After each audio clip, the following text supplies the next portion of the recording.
Eddie Chavez, Ruben Nava, and Jesse Romero. Jesus 911.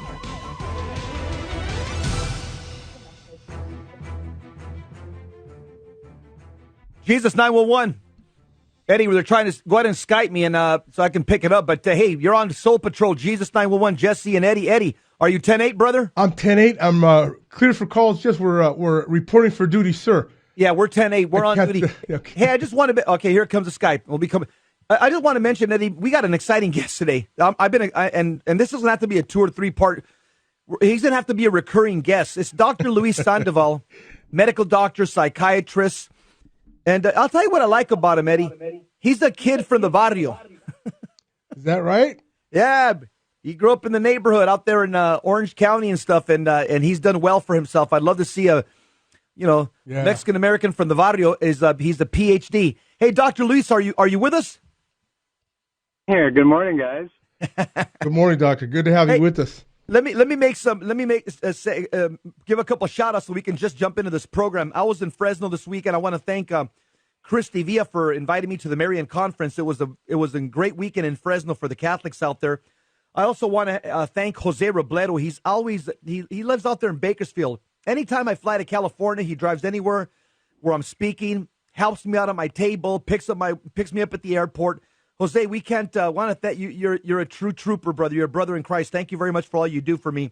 And I also want to thank Eddie and Diane this weekend. They were gracious hosts out there in Fresno. They put us up in their home, took us out, had wonderful meals. Great people out there. God bless all of you guys in Fresno. All right, Dr. Luis, Eddie, let's talk.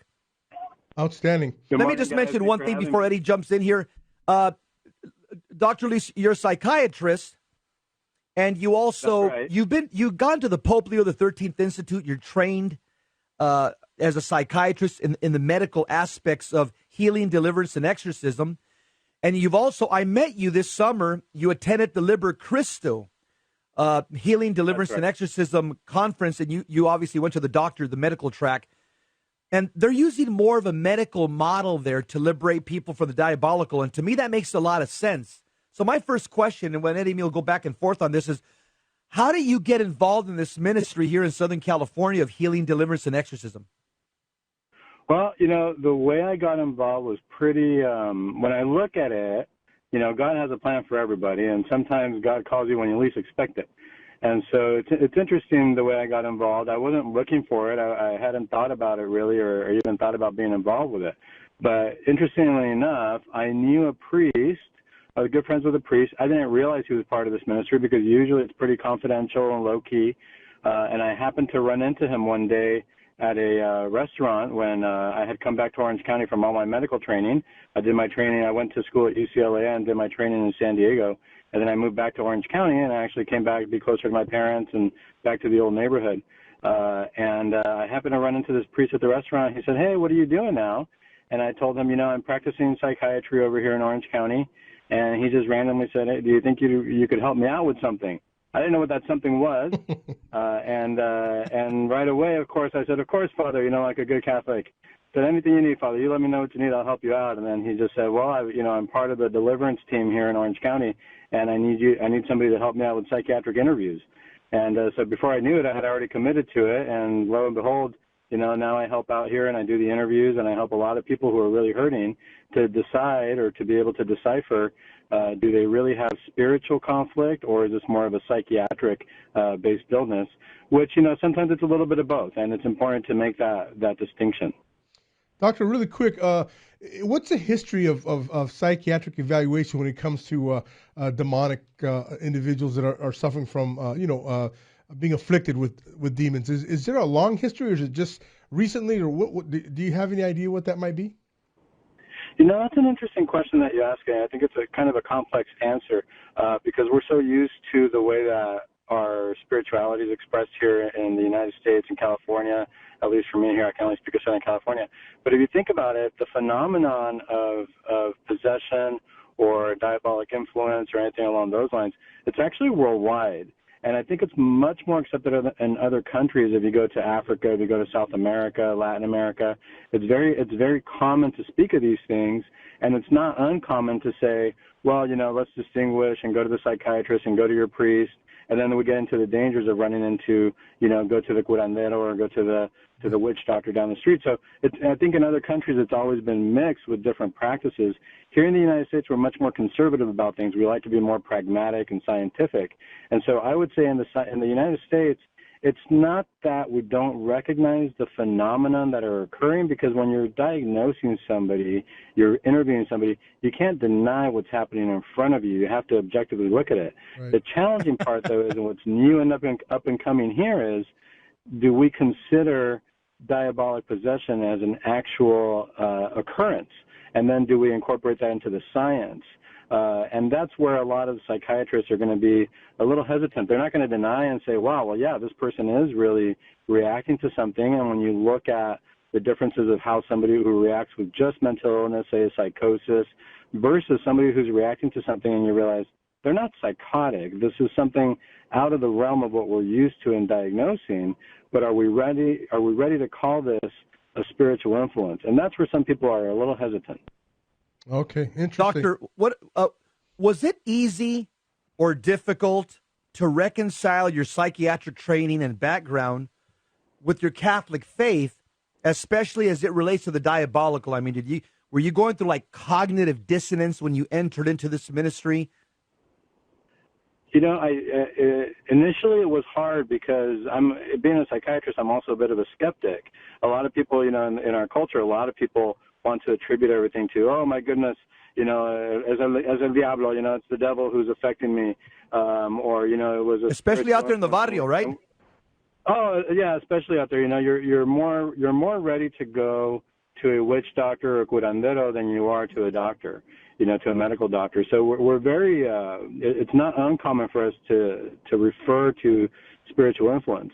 But as you're trying to study and as you learn more psychiatrically, I think you become more skeptical. I swung the other way completely in my studies, where I thought, no, nothing spiritual. It's got to be. There's always going to be a psychiatric, scientific explanation for it, because now I know better, or so I thought. And then you continue to mature in life and you realize, well, it's not either or.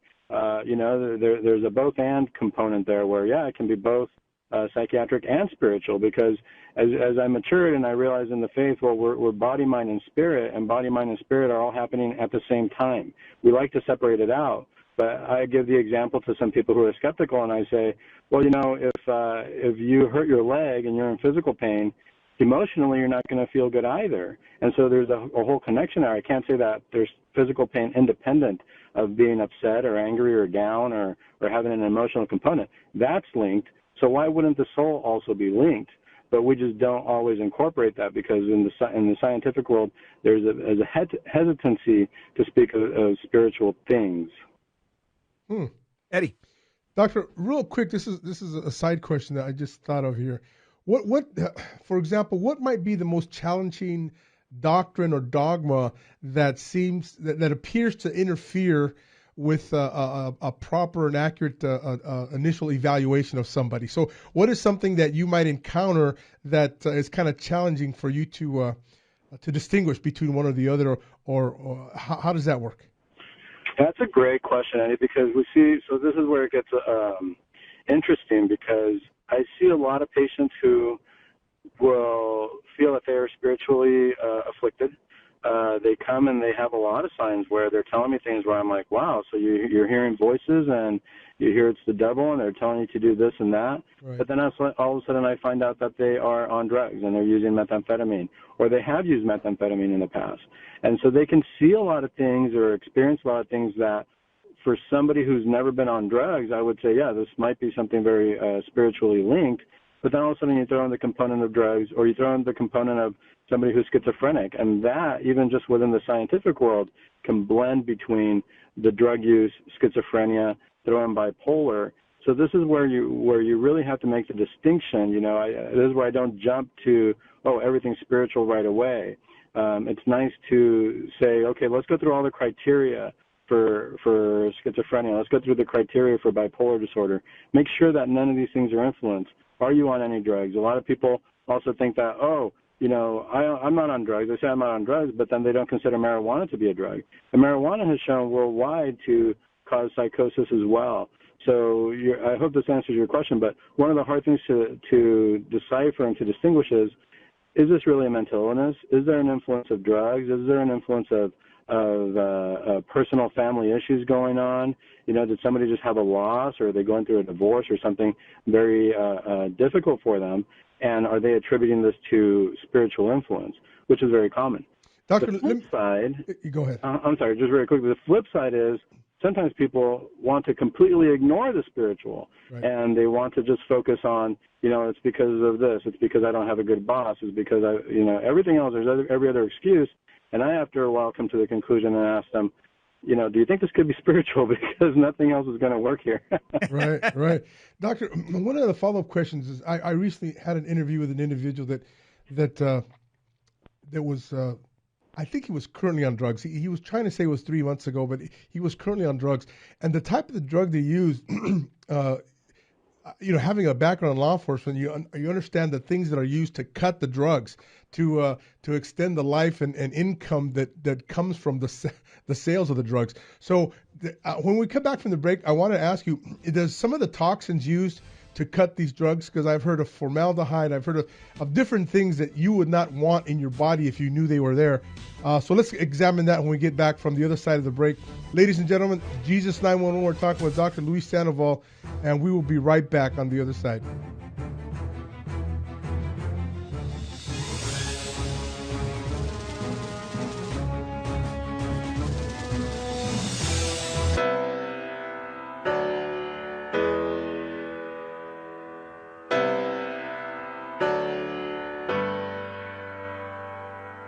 Welcome to our January 11th, 2020 Spiritual Warfare Conference. Every year without fail, this is our most popular, well-attended event. This year's Spiritual Warfare Conference will host Adam Bly, a Catholic demonologist, and an auxiliary member of the International Association of Exorcists, along with Dr. Luis Sandoval, a psychiatrist who's part of the Healing, Deliverance, and Exorcism team for the Diocese of Orange. These two gentlemen bring tons of experience and expertise in the area of spiritual warfare. This is going to be a high-information Catholic seminar. I'll be there as well, sharing some riveting stories on the diabolical and liberation found through Jesus Christ from my best-selling book, The Devil in the City of Angels. Mark your calendars, come and join us, and meet other radio hosts from Jesus 911. Contrary to popular belief, spiritual warfare is not demon-centered, it's Christ-centered. Come join us and learn how to armor up and fight the good fight of faith. Catholics, wake up. Don't hit the snooze button. Join us at St. Christopher Catholic Church, 629 South Glendora Avenue, West Covina, California, on January 11, 2020. See you then. Strength and honor in Jesus' name. Jesus said in Luke 17, "When you have done all that you were ordered to do, say, 'We are unprofitable servants. We have only done our duty.'" According to St. John of the Cross, God is pleased with the little deeds we do in secret. He takes more pleasure in these than in a multitude of grand works that we may do out of the desire to be seen by others. May God help us to do the things that please Him, and not just to appear great in the eyes of others.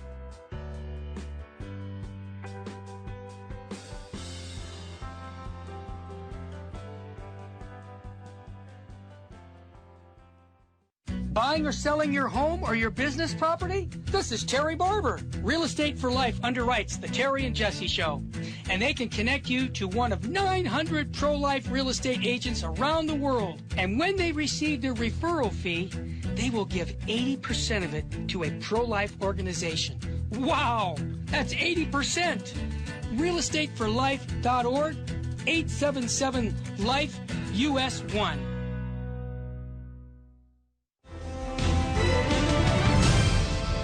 Now, back to Jesus 911. If this call is not an emergency, dial 888-526-2151. Soul Patrol 10-8, John 3:6 in our call letters. We're open for service. We got a three-man car. We got two retired street cops, and we've got a doctor in the back seat. And the doctor is in the house. His name is Dr. Luis Sandoval. And, Doc, you know what? Answer Eddie's question real quick. I mean, drugs, exorcism, mental illness. I mean, does that have, is that part of the mix? Do you find that drug addiction, drug usage is part of the mix with mental illness, possible spiritual affliction? Is that always, yeah. Yeah, no, that's a great question. And I think that it's all mixed together. I mean, Eddie, you bring up a really good point. You know, what are people putting in these drugs? And I don't know if either of you saw the series. There's a TV show about, I don't necessarily want to mention the name, but a TV show about some guys cooking meth out in the desert in New Mexico. It was a pretty riveting TV show. But one of the episodes that caught my eye on that is, you know, in order to make methamphetamine, they were picking up the products at the hardware store. So it was like paint thinner and, you know, pretty much gasoline, something. I don't know what they were putting in there, but they're putting a whole lot of bad stuff in these drugs. Why not be able to put curses on drugs? Why not be able to put other things in there as well? So, you know, you're putting something physically in your body that's not healthy, that's poison essentially, and that's going to affect your brain. It's going to ruin your brain. But I've had a lot of patients who feel that, you know, when they're using the drugs, they also feel they recognize that it's sinful, and they feel that something else is affecting them. Something spiritually might be affecting them at the same time. Why can't we have drugs come in and bad spirits come in at the same time together when we know we're doing something that we're not supposed to, and especially if it's going to alter our mind? Right. Dr. Luis, I've talked to several exorcists at Liber Cristo and other places, and they say that virtually every person that they've dealt with that's possessed, generally speaking, they also have a history of drug usage. In other words, they say that's a portal that opens the door to the diabolical, is the drug addiction. But let me go to your wheelhouse here, to something that you know. I want to just ask you a personal question. Are you an anomaly in your profession, or have you found maybe a few other believers in your field of psychiatry and psychology, or you're just kind of stand out there as somebody with a tinfoil hat in the corner? I think I wear the tinfoil hat for now in my end of the world. But you're a minority in your field, as you say, yeah. I'm a minority within the minority of the field, because even within the medical field, psychiatry is actually up and coming. You know, a lot of people don't realize that we talk about it a lot and hear things, but, you know, when you're in medical school, it's not the most popular choice. So, I mean, I'm lucky. I did actually training in both family medicine and psychiatry.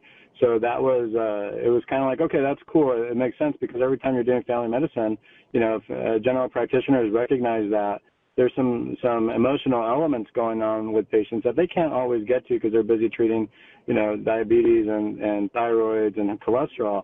And they realize that there's an emotional component, so they refer a lot to psychiatry. But when you're training in medical school, it's not something that's very common or something that's very supported. Well, I shouldn't say supported, it's supported. But, you know, everybody, the glory, the popularity goes to being a surgeon, being a specialist.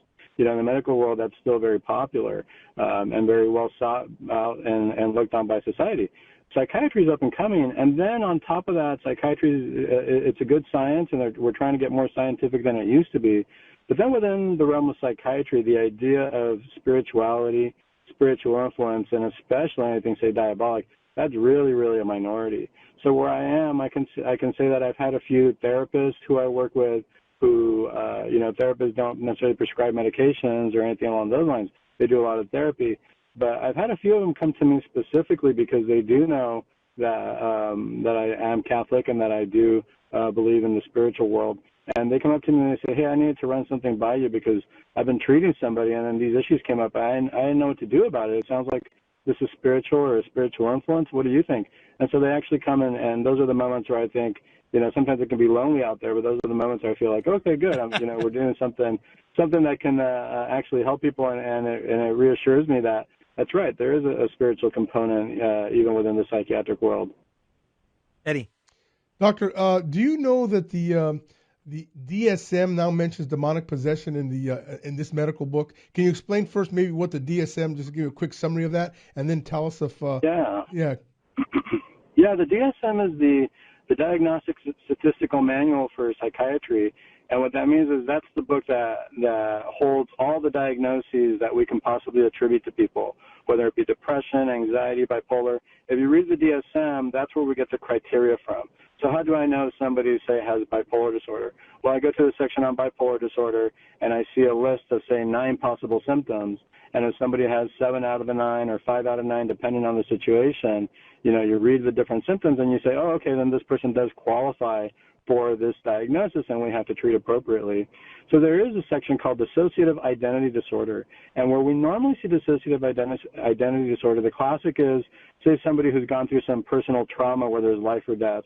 Unfortunately, somebody who was raped, or say a soldier who's been out in the war. And a lot of times we say, oh yeah, for the soldiers it's PTSD. Everybody understands post-traumatic stress disorder. They went through a stress.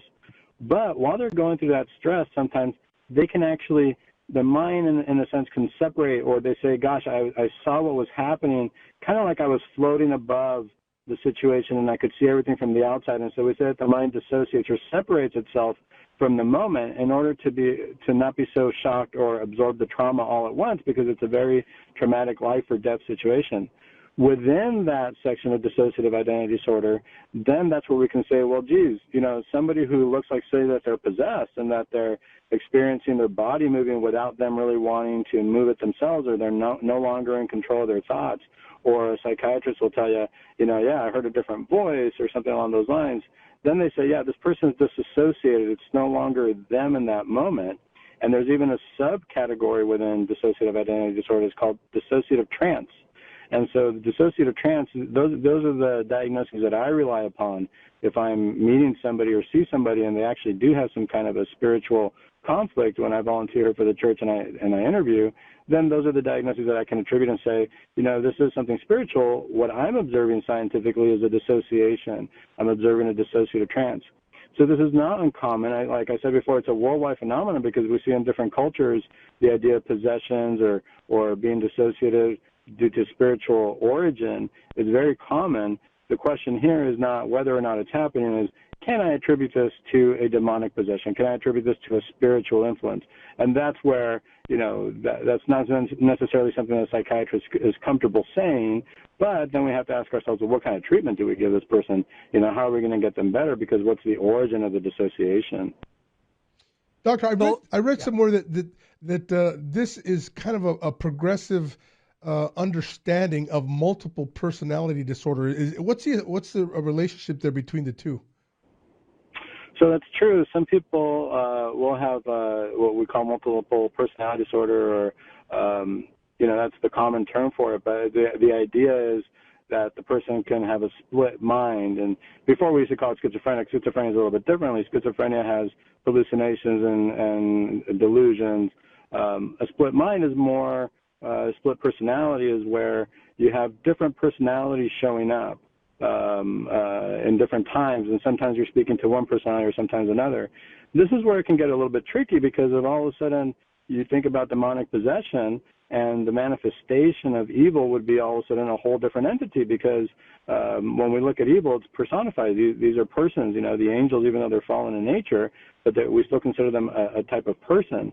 And so if somebody does have some kind of influence in them, this person can come out. And now you're speaking to a whole different entity, and this is where people get in trouble because they don't realize that I better not be speaking to a demon, because that's a whole other world that only a priest and a trained exorcist should really get involved at that point. And so, sometimes, Doctor, by default, people like yourself, psychiatrists or Catholic therapists, when they're treating some of these people and they still don't know that they're energumens possessed, they're talking. If the person starts talking Greek or Latin to them without studying any of those languages, they're actually talking to the demon without even knowing it, initially. And I guess it's at that point where they say, okay, maybe we need to refer them to somebody in the Catholic Church. So now that I heard you say what you just said, so you would probably definitely agree that there's a medical basis for possession and the use of exorcism. This is not just something that we believe in by faith. This is something that the medical community, based on the DSM and based on that identity, DID, dissociative identity disorder, this is something that is starting to be accepted by the medical community. Is that correct? It's true. So, see, exactly right. Jesse, you're absolutely right. There's like I said, there's the idea of the phenomena or the observance of the phenomenon, and we say, yes, this is happening. But then the question is, well, what do we do about it? Because we got to help this person. This person's obviously in pain. People might not jump right away to, oh, this is spiritual, so they should go to a priest. You know, as a physician, you want to treat, and you think, what medicines do I have that can treat some of these symptoms? On the other hand, you look at this and you realize, no, this isn't, this is beyond, the medication is not working. You know, this person's still experiencing this. They really are experiencing this, and it's beyond therapy or it's beyond medication. So if you look at different things, there's different articles, there's different books out there. I know that we've talked about these, but if anybody's ever seen there's a special that was, I believe, on Netflix. It was called The Devil and Father and Morth.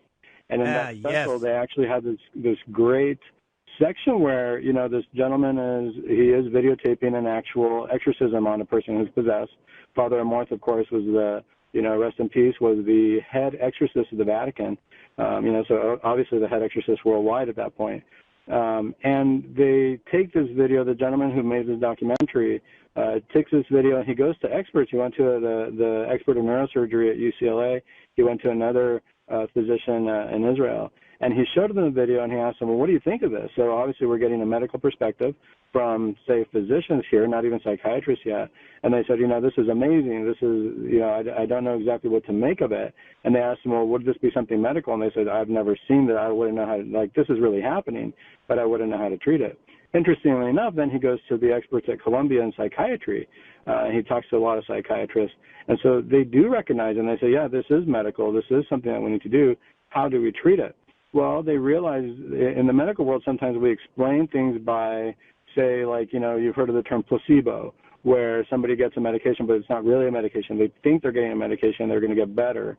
So sometimes they say, well, if this person feels that they're experiencing spiritual influence, then we're going to have to send them to somebody spiritual because that's how they believe they're going to be cured or liberated or treated as well. So they're recognizing that, yeah, we have to do something about this, but what's the right modality to do it? And once we see that we're in over our heads or this is outside of the medical realm, yeah, why not? Then you have to refer them to a priest. You have to refer them to somebody.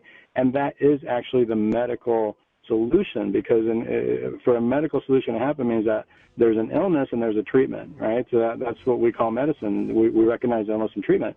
If we come to the conclusion that, you know, this is a medical illness, it's being caused by demons, we have to send them to the priest. Whether I believe it's being caused by demons or not is kind of irrelevant. Because Dr. Luis, hold that thought. Eddie. Yeah, ladies and gentlemen, we'll be right back on the other side. We'll let Dr. Luis finish his answer on that.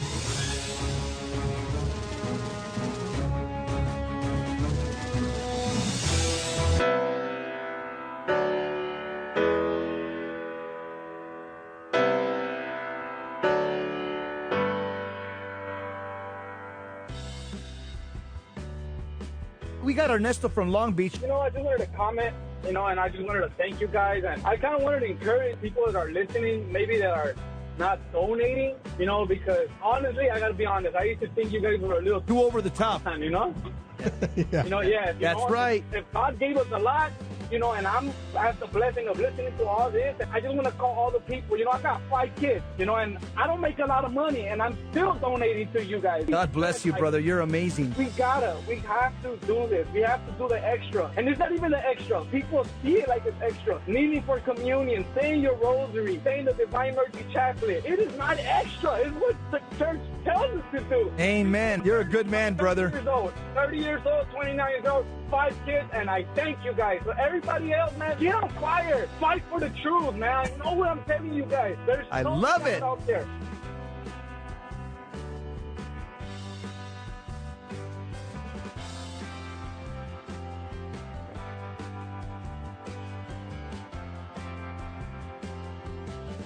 Genesis 1:27 says, God created man in his own image. Male and female he created them. According to Pope St. John the 23rd, it is not true that some human beings are by nature superior and others inferior. All human beings are equal in their natural dignity. May God help us to look upon everyone as a person created in his image and likeness, and treat everyone the same without favoritism or prejudice.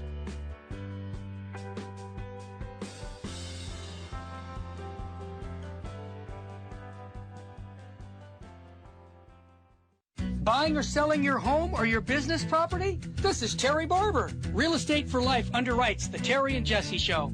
And they can connect you to one of 900 pro-life real estate agents around the world. And when they receive their referral fee, they will give 80% of it to a pro-life organization. Wow! That's 80%! realestateforlife.org, 877-LIFE-US1.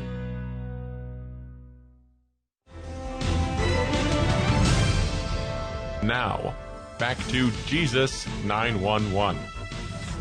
If this call is not an emergency, dial 888-526-2151.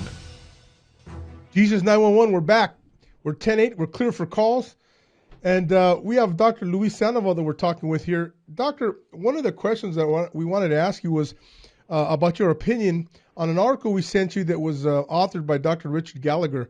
Are you in line with what he's saying in that article? Yeah, I read his article, and from what I recall, he's right. I mean, he's talking about how he sees things and he has to recognize that. I think he concludes the article with a person is in pain.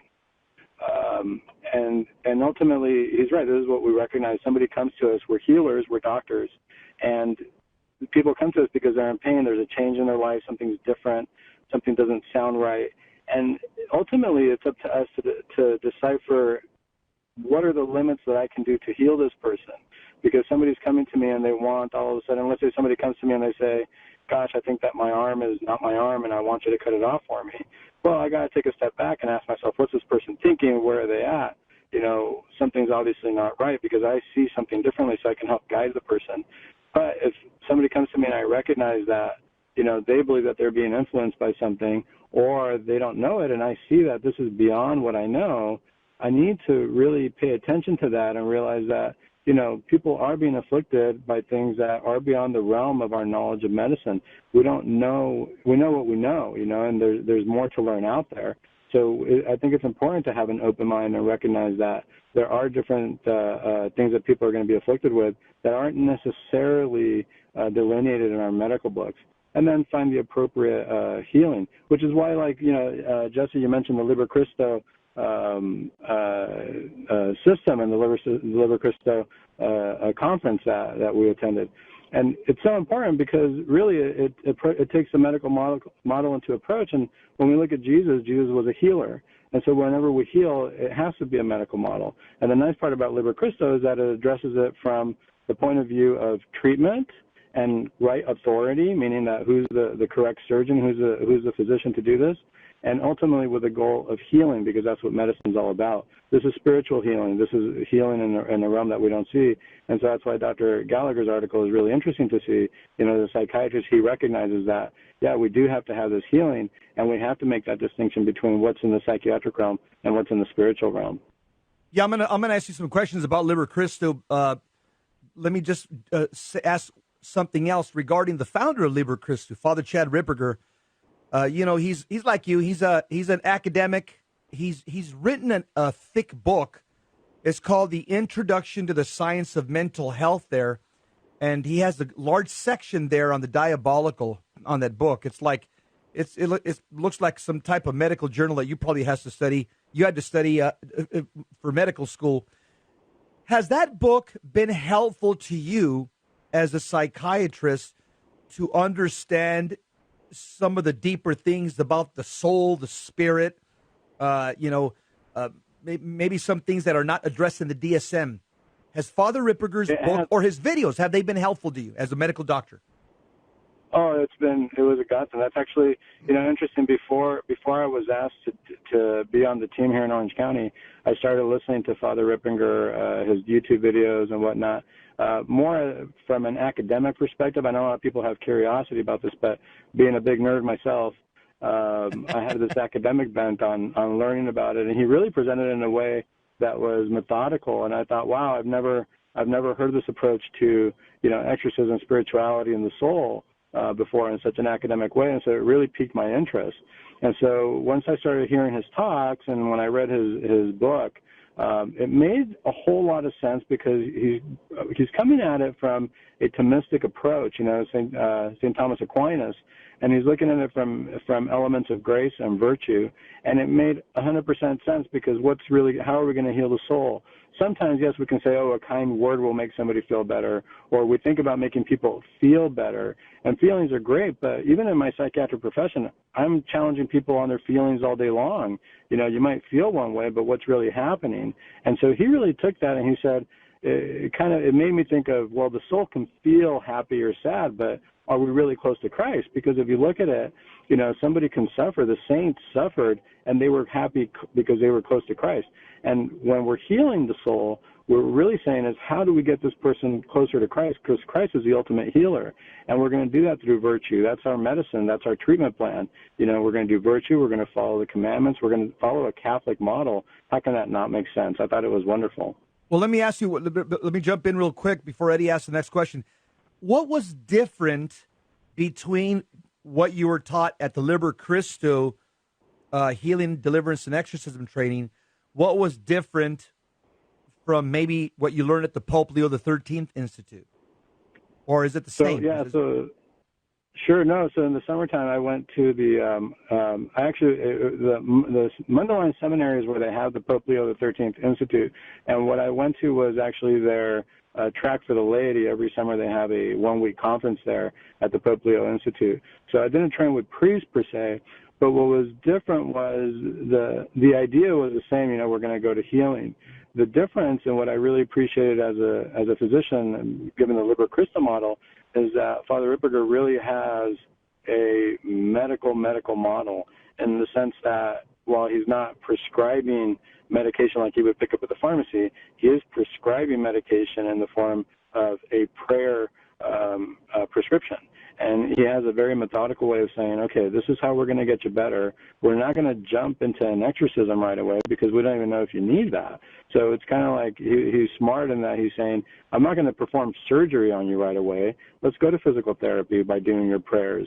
Let's go ahead and take over the counter, like take your Tylenol, take some ibuprofen in the form of practicing virtues, in the form of following the commandments, follow the sacraments. Those are your basic medications that, as we all know, we usually get better right away with that alone without needing intervention or surgery, if I'm going to make that comparison. And then if all that's not working, if finally we have some kind of a cancer that's just growing and we can't get rid of it, of course we're going to go to surgery. But we don't know that it's a cancer just yet. Let's start methodically and medically and recognize that as Catholics, what's going to help the soul is following Christ, following the precepts of the church in the form of prayer, penance, sacrifice, the sacraments, and that's what gets the soul healthier. And having that medical bent and that medical thought really made a whole lot of sense. Eddie? Interesting. Doctor, there's a book also entitled Glimpses of the Devil. This is by Scott Peck, M.D., and he talks a little bit about the psychiatrist's personal accounts with possession, exorcism, and redemption. Are you familiar with that book, and what can you tell us about it? I am familiar with the book. It's a good book, and it's it makes you kind of like he was saying, kind of what I was saying before, where once you're treating somebody, you start getting glimpses of something where you recognize that this is beyond psychiatry. Something else is happening here. We have this term in psychiatry called Gestalt. It's not just a psychiatric term; it's a German term. But what it really means is you get a feeling, and it's kind of like when you're with somebody in the same room. Sometimes you can walk into a room and you can see somebody, and you already know that they're anxious. How do you know? You just know. You get a vibe, right? You get a feeling. You get kind of just a sense of it. And we have to do that a lot in psychiatry, which is why it's important that we meet the person, we're in the same room with the person, we get a feeling of their vibe, their aura. So once we start treating somebody, we're looking for certain things like we were talking about in the book with the DSM, the different diagnoses. I'm looking for a vibe from that area. Is there a depression going on? Is there anxiety going on? And of course, all these things mix in together. But then once I've exhausted everything that I know in there, I'm sitting with a person and I'm getting a whole different vibe. Is there a vibe of something that's making the hair on the back of my neck stand up? Is this something that I think this person needs to go into the hospital for? And that's where you kind of start getting glimpses of, this isn't just psychiatric. This is something a little bit beyond the realm of the physical, of the mind. This is now in the realm of the spirits. And we need to observe that, look at that, and say, well, what's the appropriate approach now? And it's beyond my scope, obviously, and I hope that we're able to recognize that and refer them to their pastor, to their church. And I think that's where a lot of people sometimes get in trouble, because sometimes we want to be Superman. But we really need to recognize this is a limit, and we really need to send this person to the right authority. You have a lot of Avenger Catholics, they mean well. Yeah. A lot of them, they mean well. They're pious people. But again, you nailed it, Doctor. They just don't know their lines of authority because they've never been taught. They don't do it maliciously. They just never been taught. Eddie, you want to follow up? No, I just want to say that we in law enforcement have a similar feeling, and we label it a hunch. We had a hunch about somebody. You stop somebody, and you get this suspicion that begins to grow on you, and you act on that. So I think it's similar in that regard. It's identical. You're absolutely right, because we have to use our intuition a lot, and that intuition, we call it an intuition. But if you think about it, where does intuition come from? We don't have like a switch in the brain for intuition. Right. I believe that intuition sometimes has a spiritual bent to it, where God is speaking to us, yes, and letting us know something's going on, and you kind of got to pay attention to that. Yeah, I agree. Doctor, there's another book I've read out there. It's called True or False Possession by Dr. Jean Liberate, and it's put out by Sophia Press. He's a neurologist. Are you aware of this book? He kind of talks about how to distinguish the demonic from the demented. Are you aware of this book? And how would you, to a lay audience, us here, lay people, how would you distinguish the demonic from the demented? So I am aware. I have that book on my shelf. Right. It's a good. All these books that I refer to, you have them. I have them, yeah. There's not that many books on this out there, so that's why it's interesting to have them, and it's nice to get different people's perspectives. But you ask a really, really good question. So at the end of the day, how do I make that distinction? Where does that hunch come from, or where does that gestalt come from? I can give you an example. I had a patient one time who was hurt and was hurting inside, and they had anxiety. And, it's not that, obviously, if you're going to be influenced by something negative, you're naturally going to have anxiety, or you're naturally going to feel depressed. So these things overlap. So how do I make this distinction? Well, if your anxiety only comes on at 7 p.m. at night, you got to ask yourself, well, what are you doing at 7 p.m.? So the rest of the day you're doing okay. You're kind of getting through the day. But come 7 p.m., all of a sudden there's some kind of an anxious feeling, no matter where you are, what you're doing, what's happening. It's odd. That wouldn't be scientific. We don't see that. That wouldn't be a good diagnosis to say, oh, this person. Hold on, doctor. Anxiety. Hold on, doctor. I hate to stop you right there, but hold on. We'll finish that answer on your way back. Ladies and gentlemen, Jesus 911, stay right with us. We'll be right back after this short break.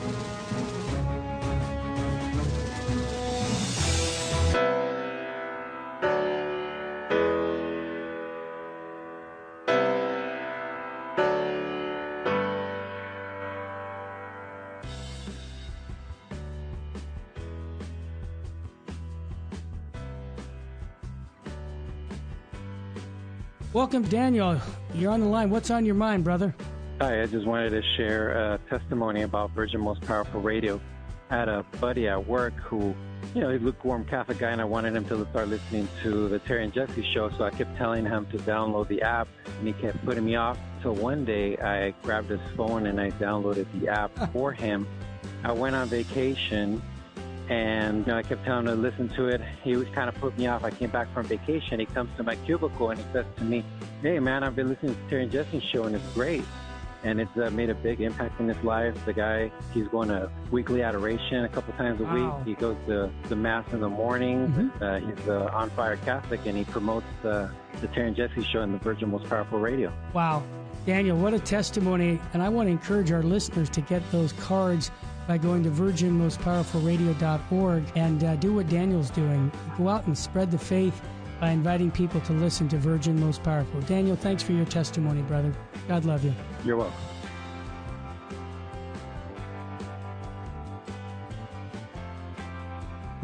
It's 11:44 says, "Consecrate yourselves and be holy, because I am holy." St. Vincent Pallotti said, "You must be holy in the way God asks you to be holy." God does not ask you to be a Trappist monk or a hermit. He wants you to sanctify the world and your everyday life.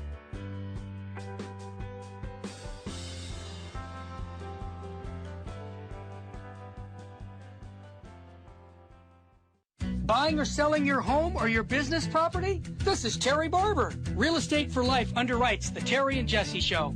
And they can connect you to one of 900 pro-life real estate agents around the world. And when they receive their referral fee, they will give 80% of it to a pro-life organization. Wow! That's 80%! realestateforlife.org, 877-LIFE, US 1.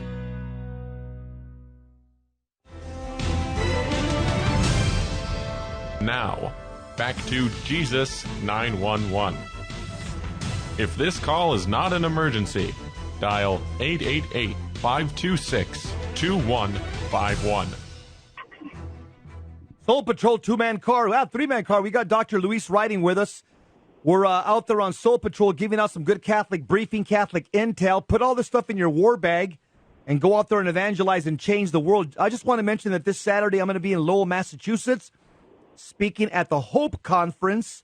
That's at Lowell, Massachusetts. And next week on Tuesday and Wednesday, I'll be in Santa Maria, California, October 8th and 9th, Santa Maria, California, speaking at St. Louis de Montfort Catholic Church. We got Dr. Luis Sandoval, and we were asking you if you can distinguish in a layman's terms, how you distinguish between the demonic from the demented.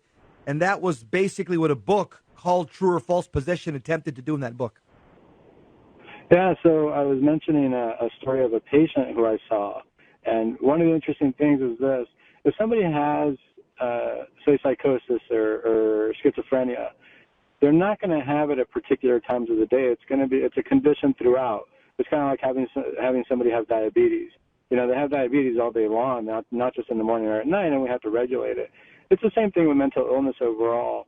The challenge comes sometimes when we talk about drug use, and of course, if somebody is using drugs at a particular time of day, they're going to obviously have mental influences or appear to be psychotic or something at the time of the drug use.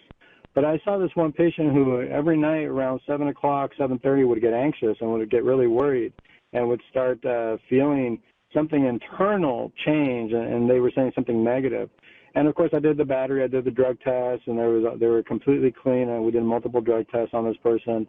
I went through all the criteria in the DSM for any kind of psychosis or depression or anxiety. And of course, while they were experiencing this, they kind of met criteria for anxiety, but the rest of the day they were fine, which is it would be an odd phenomenon at that point. And she was very spiritual, but she told me how sometimes she would go to a witch doctor on the side just because, you know, her mom advised her to, and every once in a while she would do it. So I just told her, you know, I advised her, I said, if you're feeling this kind of affliction, and it seems to kind of happen every night at this particular time, you know, instead of going to witch doctor, why not go to your pastor or whatnot, because you're going to witch doctor for spiritual healing, try going to your pastor. And she was a very nice Hispanic lady, and she was very humble, and she said, you know, okay, I'll try that. And, you know, she was very innocent in the way she was describing her symptoms. I had no reason to believe she was lying or anything along those lines. And so she tried it, and she actually went to a very, very nice priest, good priest who told her that he was worried about whatever this witch doctor was doing for her. So she stopped going to the witch doctor. He said some prayers over her, and she said that after about 3 to 4 months, it all went away. You know, she didn't take any medication. She didn't go to any therapy other than the priest. Now, a lot of people might say, oh, well, it was a power of suggestion, or, you know, she believed that the priest was going to make her feel better. That's why she got better. And, you know, I can't say either way, but what I can say is she got better going to the priest. So why is that not a treatment modality? And really what you're asking is, how do we make that distinction? The distinction is mental illness is consistent. You know, it doesn't occur on occasion, and you don't see a phenomenon like we've seen on the news. There have been some well-documented cases. There was a case in Indiana where kids were crawling up the walls, and even the medical staff saw that, and they didn't know what to make of it. But they can't deny that they saw it. And so that's really where you make those distinctions. You don't have to get to the point where somebody's levitating or crawling up the walls. But if you just start to notice that this doesn't fit the pattern of a mental illness that's consistent or does not meet all the criteria, and the person's still obviously afflicted and genuinely afflicted, then you got to ask yourself, okay, is this more along the lines of a spiritual malady? Doctor, I think that Good answer. Wow. I think that one thing that we could probably assume that occurred in that instance was that seeing the priest for that pattern of time included reconciliation, included confession, which was probably part of her healing. She did. She did tell me that she started receiving the sacraments, and what the priest had told her is he felt that she was cursed. And from a spiritual perspective, it makes a whole lot of sense. Why at a specific time of day do you start feeling these things? And he thought that somebody was putting a curse on her, or the fact that she was going to this person was causing her to have this. And sure, why not? If that's what the priest told her and she got better receiving the sacraments and nourishing her soul, I'll take it. I'll take it anytime. Absolutely. Hey, Dr. Luis, we're excited. We're going to have you this year at the Spiritual Warfare Conference. That's January 11, 2020. It's going to be at St. Christopher's.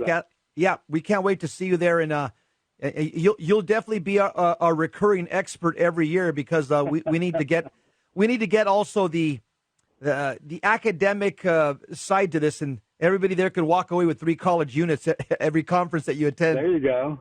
Yeah. Let me ask you another question. I read this from Father Gabriel Morth's book. I wrote down the page. It's page 86. 86. Thank you, Eddie. He writes this. Father Amorth writes this, and I want to get your take on it. He says, St. Padre Pio Petrolcini was convinced that many persons who were admitted to psychiatric hospitals and who remained there during their entire life were in reality possessed by the demons, and an exorcism would have been enough to cure them. This is also confirmed by the great apostle of psychiatric illnesses, the Spanish Carmelite Francis Palau. In the hospital in which he worked, he exorcised all the patients, curing many of them. This tells us something interesting. Psychiatric symptoms and diabolical symptoms assume very similar forms. What's your analysis? What's your thoughts on that paragraph from Father Amorth? I agree. This is very true, and this is absolutely. And this goes back to your prior question, Jesse. And this is why do we have to make that distinction between the psychiatric and the possession or the spiritual affliction? Is because they can look absolutely alike. The same way that somebody who's on drugs can look like they're schizophrenic, and I can't make that distinction until either the drugs get out of the system and the symptoms calm down, or and then if the drugs do get out of the system and the symptoms remain, then I realize, well, it wasn't just the drugs. The symptoms are still ongoing. Now they've officially been in the category of schizophrenia. It's the same thing with the spiritual world. If somebody's being spiritually afflicted, they can look depressed, they can look psychotic, they can look, upset. But again, now I have to make that distinction. How do I distinguish this between, is this a psychosis, a depression, or an anxiety?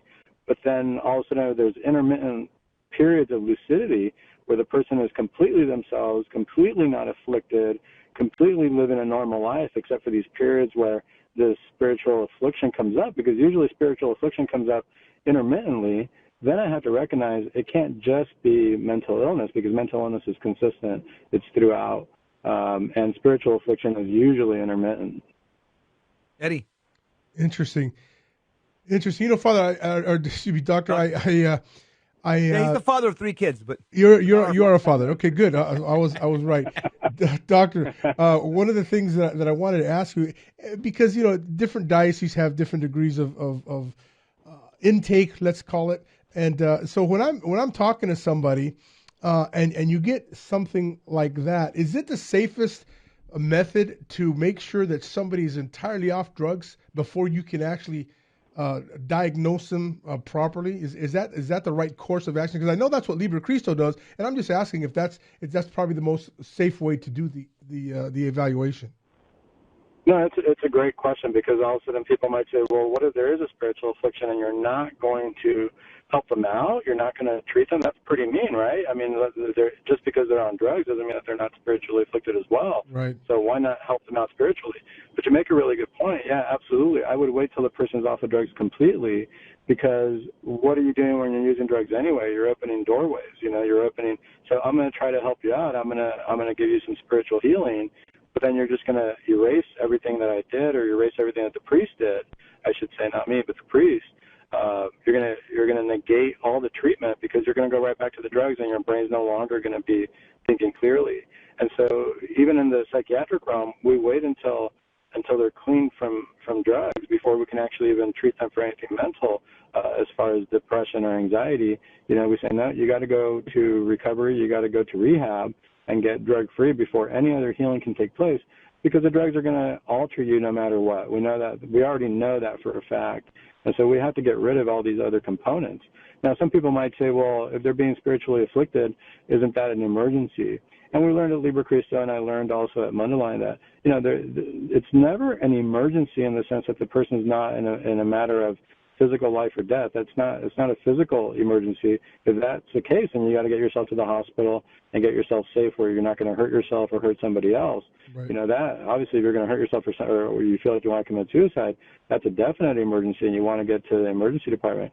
But if you're being spiritually afflicted, it's not like you don't have the elements at your disposal. You're able to pray at any time, and if you're not, you can go over to the priest and pray, or you can go to the church, or you can try to get your life in order. But if you're going to want to keep using drugs, any treatment is going to fail. It's going to be counterproductive, and that's where absolutely we always say you got to be clean from all drugs. And then depending on the drug, there's a timeline. I mean, somebody who's been using methamphetamine, I've seen plenty of patients who I've treated who have used methamphetamine. They're no longer on methamphetamine, but methamphetamine can mess with the brain so much that the person remains psychotic. And it doesn't matter if haven't been using it for a year or two, person dependent, that they can still have symptoms of psychosis that we still need to treat. And so being clean from drugs is key and essential. That's why the Bible says be sober 6 times in the New Testament. Hey, doctor, we're going to have to do this again. This was good. This was high information Catholic radio. Hey, get send this link to all your friends and all your social media on Facebook. People need to hear this show right here. You're talking about a believing Catholic psychiatrist here that's involved in this and mental illness and the diabolical. This is a program you definitely want to you want to send it to everybody in social media. Hey, doctor, we'll have to do this again. Dr. Luis, thank you very much for your expertise. Anytime, guys. I feel like I got 3 college units, Eddie. What about you? Me too. I'm ready to go and get the board on it. It's a pleasure to be on your show. Anytime, guys. Thank All you. right, dude. Thank We'll see you real soon. God bless you. Take care. God bless. Sounds great. Eddie, what do you think about that, dude? High information, man. I'm telling you, between this guy and Liber Cristo, we could. I'm telling you, Jess, and this is we're going to walk out here with college degrees, Eddie. Absolutely. Just listen. This is what we needed to do: is to bring people in, kind of focus on the diabolical, focus on the causes, what it can be, what it's not, what somebody comes in and makes a claim about something that it's probably not possession, it's probably something lesser than it. These are all things that we needed to explore, and I'm glad we're exploring it, and people are loving it based on the reaction. We're going to continue bringing these guys in. Yeah, definitely. Yeah. So we'll be having a lot of 3-man cars on Jesus 911. Right? That's it. Ladies and gentlemen, thanks for being with us today. This Monday, we'll do the same thing tomorrow with Ruben Nava and Jess. We'll wait for that show to come on. Then stay tuned for Gary Machuda, Hands-On Apologetics. He'll be on shortly. So thanks again, and remember, St. Michael the Archangel, pray for us. God bless. Amen. Just again, want to thank Eddie and Diane for their hospitality over in Fresno. God bless you guys. Thank you very much. Thank you, Christy Villa, for inviting me to the conference, the Marian Conference, and Jose Robledo. Thank you for everything that you do for me and my wife when we're on the road. God bless all you guys. Keep the faith.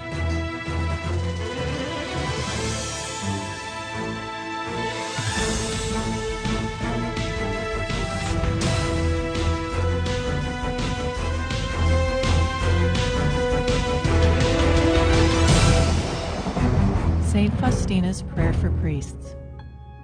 O my Jesus, I beg thee on behalf of the whole Church, grant it love and the light of thy Spirit, and give power to the words of priests, so that hardened hearts might be brought to repentance and return to thee, O Lord.